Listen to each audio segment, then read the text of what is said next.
Embarking on a new career is always exciting.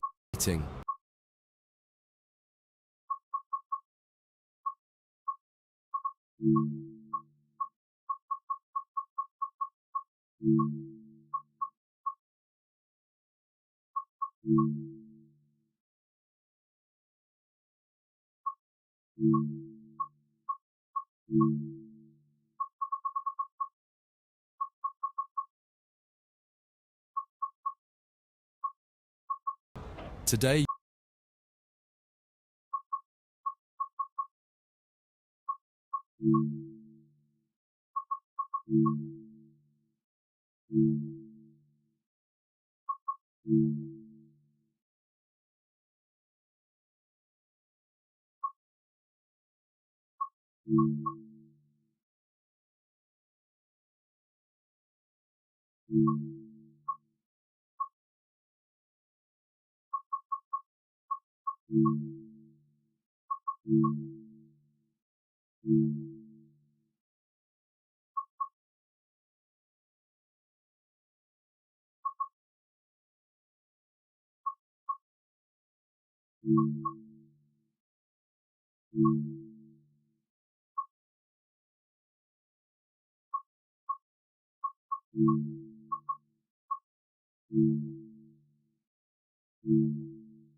you're joining the list of people who work on the railways, keeping the world's people and cargo running smoothly. There's a lot to learn, but you'll be taking it step by step.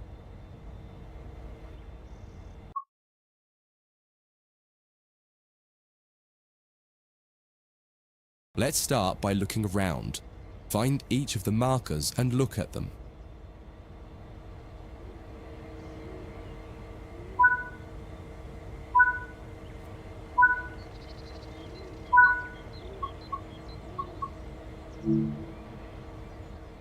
Before you get to the trains, take a quick tour of the facility here and learn the basics of moving around on foot.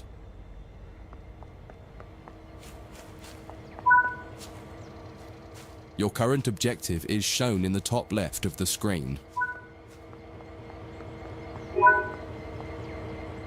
You've just been awarded some action points.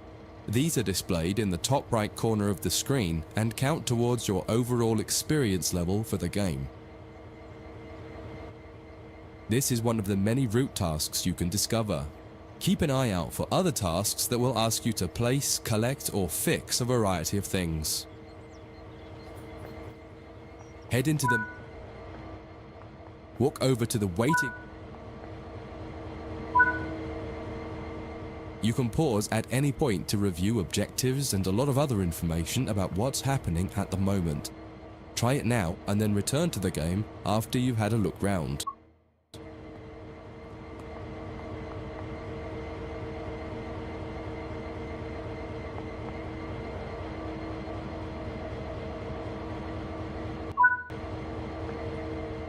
Now that you've covered some of the basics of moving around and interacting with the environment, let's take a walk through the building and find the trains.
This is Central Square. From here you can explore the main training center depot and surrounding yards. Your journey operating trains is just getting started here at the training center. Remember, you can always come back here from the main menu to refresh your knowledge if you're unsure about anything.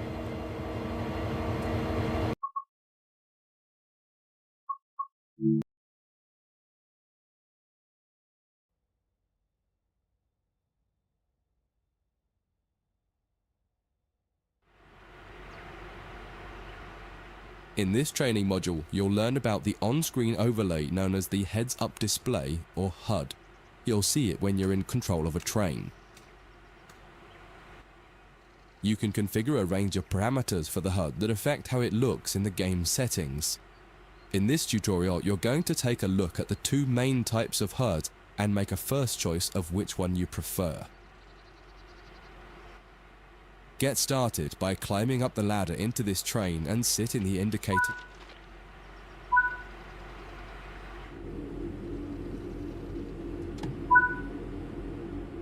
Welcome to the most important seat in the train. Before you can start learning how to make the train move, you're going to need to understand what the HUD is telling you. There are three types of HUD. The one you're seeing now is the normal HUD.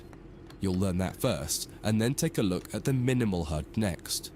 There is also a simple HUD, which is essentially a cut-down version of the normal HUD. The HUD is a guide to show you what the train is doing, how you're doing, and what your next objectives are. You can tune what's shown here using the game settings. The main part of the normal HUD is the speed display in the bottom right. Your current speed is indicated by a white bar that will appear on the outside of the speedometer, and there is a red mark that indicates the maximum permitted speed. This is the direction display. An arrow will indicate the forward, reverse, and neutral directions. A cross, or X, means the reverser is currently either not inserted or in the off position. This is the power display. A number will indicate what position the power or throttle control is in. If the display is white, it refers to power. If the display is yellow, it means powered braking or dynamic braking.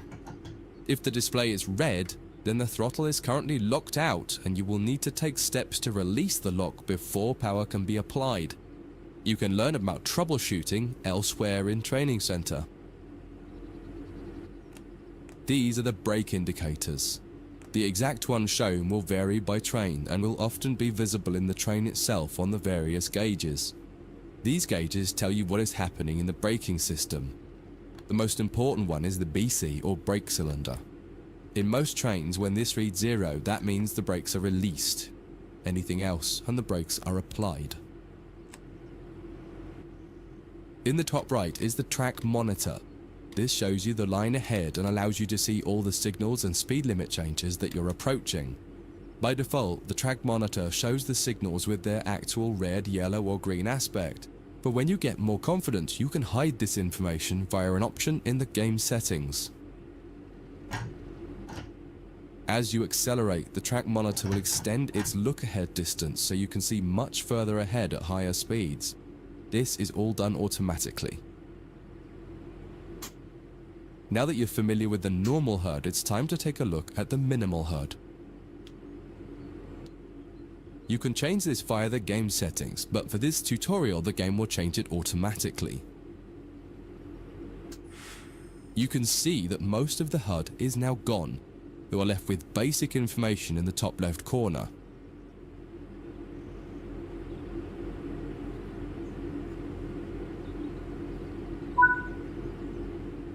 The minimal HUD immerses you in the experience of driving the train.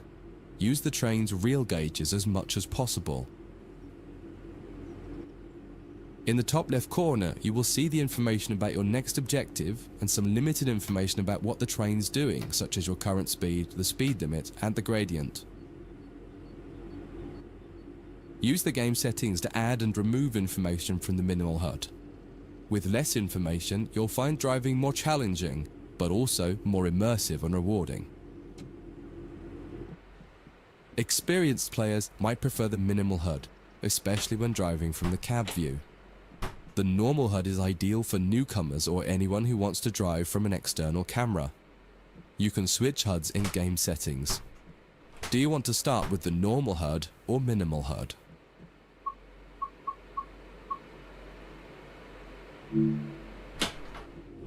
That concludes this module. If you wish to replay it, you can come back to it at any time via the training center.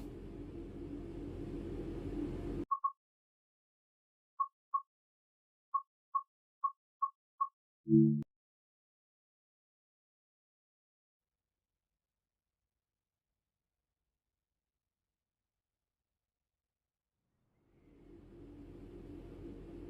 this training module, you're going to learn how to make a train move and then bring it to a stop.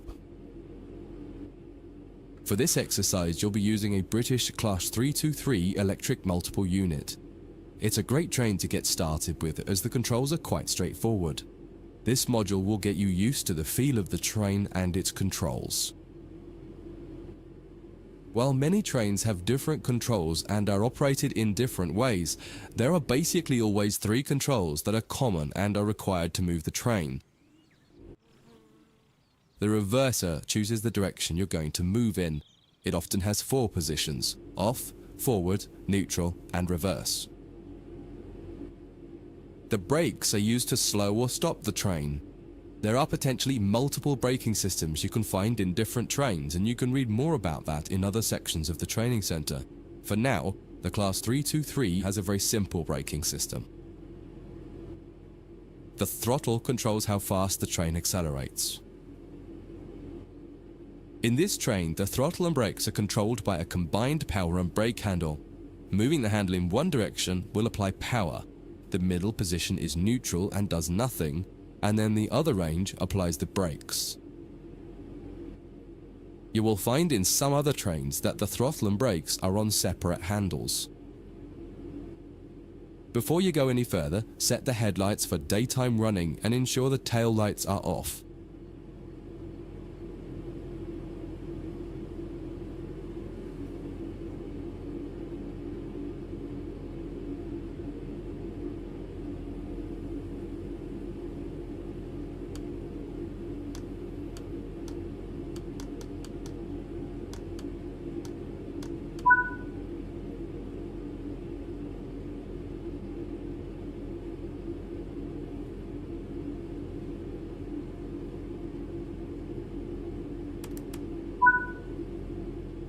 We want to move the train forwards, so set the reverser to the forwards position. Now pull the combined power and brake handle towards you to release the brakes and apply. In the bottom right and in the center of the speedometer gauge, you can see a little ball. This is the accelerometer and will move up or down to indicate whether you're speeding up or slowing down. Now that you've reached your target speed, you can move the throttle control back to the center position. The train will then coast on level ground and only slow down very gradually.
When it comes to stopping trains, the specifics of each train can be quite different. However, the basic process is fundamentally the same. Bring this train to a complete stop by moving the power.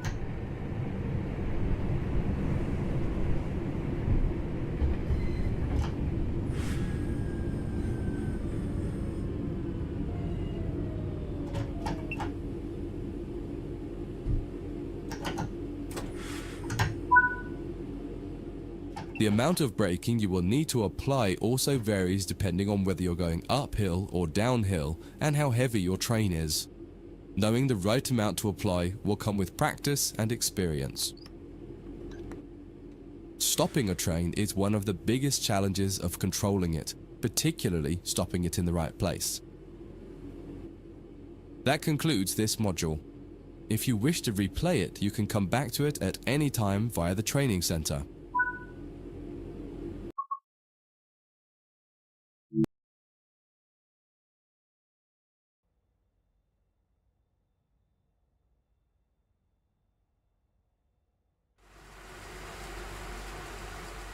In this training module, you'll be learning basic passenger operations in this Class 323 electric multiple unit.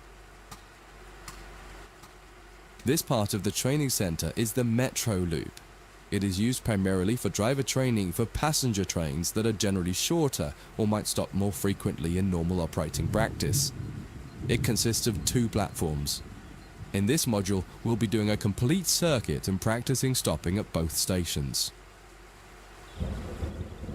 When you're ready, open the door and climb aboard the train.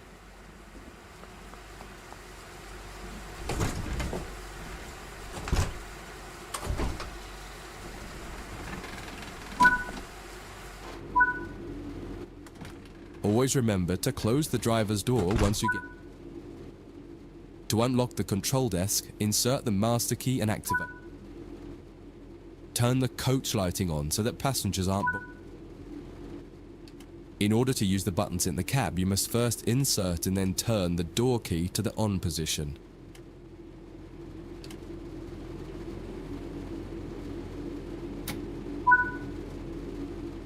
As the platform is on your left, press the open door's left button.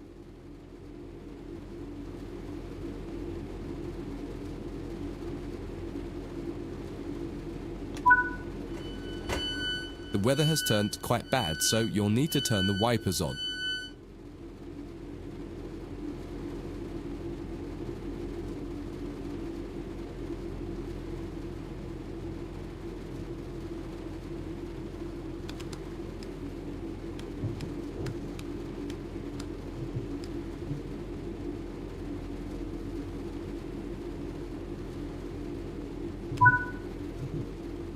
The cab light is currently on.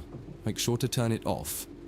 It's useful to find your way around in the cab, but can make it hard to see out of the window, so you should always turn it off before you start moving.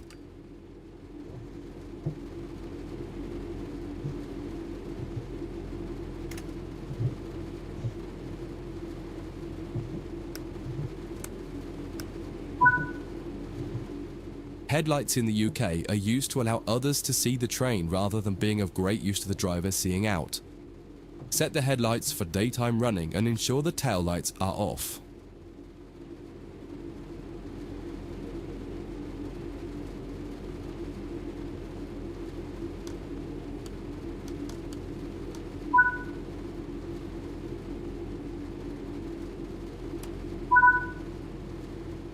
While the passenger doors are open and the loading objective completes, you'll notice the bar in the top left slowly rising. Once it reaches the top, the objective will complete and it will be time to close the doors. Now the passengers have boarded the train, close and lock the doors using the close left doors button.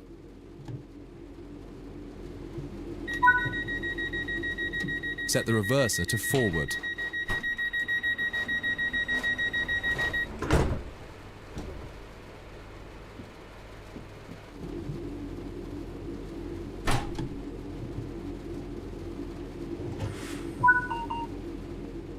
Apply some power to get moving.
You're approaching the next station. Use the power brake handle to apply power so that you come to a gentle stop at the indicated marker on the platform.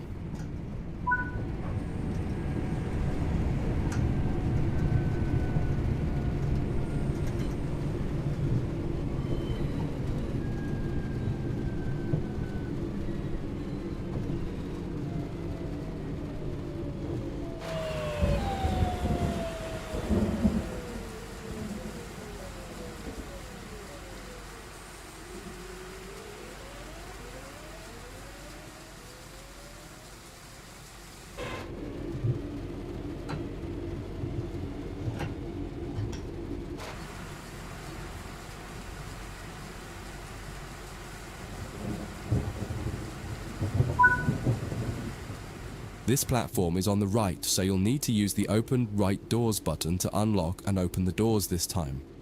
Once again, observe the objective indicator on the HUD to tell you when it is completed.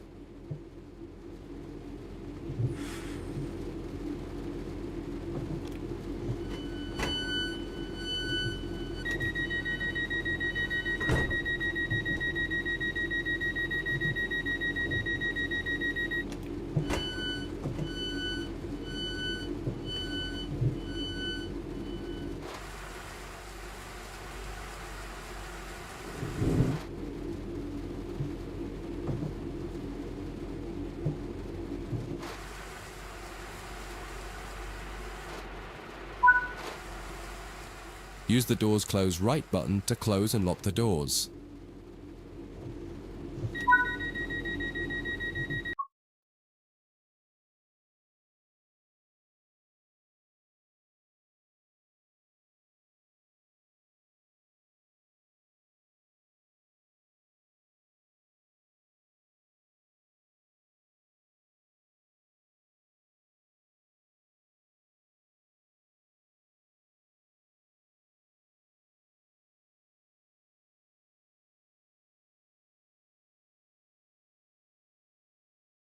Drive the train to the next platform without any further guidance and see how you get on.